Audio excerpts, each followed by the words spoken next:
लेकिन जब जलजला आया है सबसे पहले भारत वहां पहुंचा है। ऑपरेशन का क्या नाम है? ऑपरेशन दोस्त। दोस्त एक टर्किश जबान का लफ्ज है। आज जरा ट्वीट देखें कि टर्किश एम्बेसडर जो इस वक्त भारत के अंदर है उसने ट्वीट क्या की और उन्होंने किस तरीके से वहां लोग भी भेजे हैं और सामान भी भेजा है, इतना कुछ सहने के बावजूद। और मैं दूसरी बात आपको बताना चाहता हूं आज कि अचीव क्या कर रहे हैं। अजीत डोवल क्या अचीव कर रहे हैं, डॉक्टर जयशंकर क्या अचीव कर रहे हैं।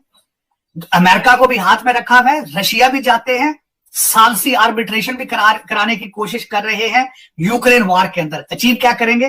Permanent seat at the United nation security council.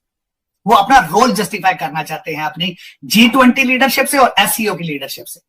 आप क्या है आज? आप रशिया नहीं है, आपका NSA मौजूद नहीं है, आप इस वक्त you are in the ICU और आपको ब्लड की बॉटल लगी हुई है और आप फिर भी। मैं आपको बात बताता हूं, इस वक्त Bharat in the future India is rising power. आप उनसे उनके साथ अगर आप उन जैसा कुछ कर नहीं सकते तो कॉपी कर लें, उनसे रिलेशनशिप अपने बेहतर कर लें, लेकिन उनके साथ आप रिलेशनशिप खराब करके आपने कारोबार पहले करते रहे उस पर। आपने डिफेंस को रखना था बना के, आपने हवा बना के रखना था, आप उसकी आप भारत की नफरत से पैसे बनाते रहे। चलिए ठीक है, करें। देखिए दो चीजें हैं, मैं ये नहीं कहता कि एक पल के अंदर भारत के साथ रिलेशनशिप ठीक हो सकते हैं, वो भी एक कॉम्प्लिकेटेड इशू है, क्योंकि भारत के अंदर इस एरिया के ऊपर जब से वो मुगल वहां रहे, जुल्म करते रहे, जो कुछ भी करते रहे, उनके खिलाफ भी एक एंगर है अगेंस्ट इस्लाम। लेकिन मैं समझता हूं कहीं ना कहीं से शुरुआत करनी चाहिए पॉजिटिविटी की, और आपकी तवज्जो, आप उनसे कुछ सीखें। आप ये बिहेवियर चेंज करें कि आपने उनको डिक्टेट करना है, आपने उनको नेक टू नेक चलना है। एक तो वो साइज में आपसे बहुत बड़े हैं, दूसरा इकॉनमी उनकी बहुत आगे जा चुकी है आपसे।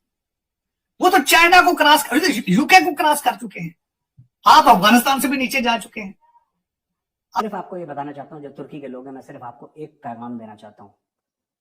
आप बिल्कुल फिक्र मत करिए, इंडियन आर्मी ड्यूटी पर है, सब ठीक हो जाएगा।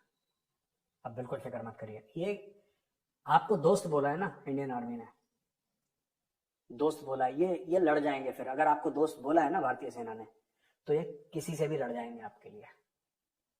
ये किसी से भी, दूसरी अर्थ को एक आ जाए ना, ये लड़ जाएंगे, ये कुछ भी कर जाएंगे अगर आपको दोस्त बोला है, क्योंकि इस फौज को दोस्ती निभाना आता है। ये दोस्ती दुश्मनी दोनों ठीक से निभाती है।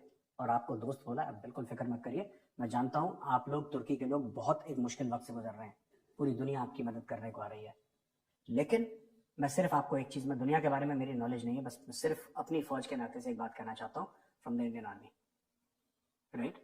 अगर इस फौज ने बोला है कि आप हमारे दोस्त हैं, तो फौज दोस्ती निभाएगी, और आप फिक्र मत करिए। इसी तरह से टर्की और इंडिया के ताल्लुकात को आइडिया नहीं है, लेकिन इंडिया की टीम पहुंची। जहां ह्यूमैनिटेरियन, जहां इंसानी मामला हो, वहां पर सियासत एक तरफ रख देनी चाहिए। ज़कात के पैसों के ऊपर लोगों ने हज किए हैं, पब्लिक ज़कात देती है ना रमजान में। नहीं सुने ना, ये जो ज़कात का फंड नहीं होता जो लोग ज़कात के लिए देते हैं, इतना खौफनाक, इतनी हैरान कुन बात है कि लोगों के जो ज़कात करती है रमजान में, उसका जो पैसा है ज़कात फंड, उससे जाके सरकारी उम्रे और हज कर रहे हैं जाके यहाँ पर माजी के अंदर जो वज़रा और मावनाने खसूसी और ये सारे। तो ये क्या है? मतलब ये कभी ना कभी तो कल्चर खत्म होना है ना। तो ये उस तरफ जा रहा है, ये उस तरफ जा रहा है, सिस्टेमिक कोलैप्स है ना पूरे के पूरा। वो जी ये क्या हो गया जी, हमारी बात बनती है। अजय डोभाल साहब जो है अभी NSA जो भारत के थे, वो वॉशिंगटन DC आए। वॉशिंगटन DC में बड़ी उनकी इंपॉर्टेंट मीटिंग्स हुई अपने अमेरिकन NSA के साथ, और बिलखसूस उन्होंने टेक्नोलॉजी, अमेरिकन टेक्नोलॉजी के बारे में उनके बड़े सक्सेसफुल रहे। यूके गए, वहां पे उनको प्राइम मिनिस्टर उनसे मिला। उसके बाद देखें he went to Russia and he went to the Putin. दूसरी तरफ आप कह रहे हैं कि IMF, आपका NSA मौजूद नहीं है इस वक्त, आपका you don't have any NSA। और जिस खूबसूरती के साथ आपने रशिया जाने में, अफगानिस्तान समिट में शामिल होने से इनकार कर दिया, और जो मैडम जहरा बलोच है आपकी फॉरेन मिनिस्ट्री की, उन्होंने उनसे जवाब भी नहीं दे पाई, वो जवाब नहीं दे पाई। लेकिन यहाँ पे वॉशिंगटन DC में जो उसका उन्होंने अपना कंक्लूजन निकाला है कि आप वहां पे नहीं गए सिर्फ 2 वजूहात से। एक तो भारत की वजह से आप नहीं गए वहां पे, आपने हमेशा वो करना होता है जो भारत करे, आपने उसका अपोजिट करना होता है। एक ये वजह थी, और दूसरी वजह है क्योंकि आपकी आईएमएफ की अप्रूवल अभी वॉशिंगटन डीसी से होनी है, तो आप उनको नाराज नहीं करना चाहते।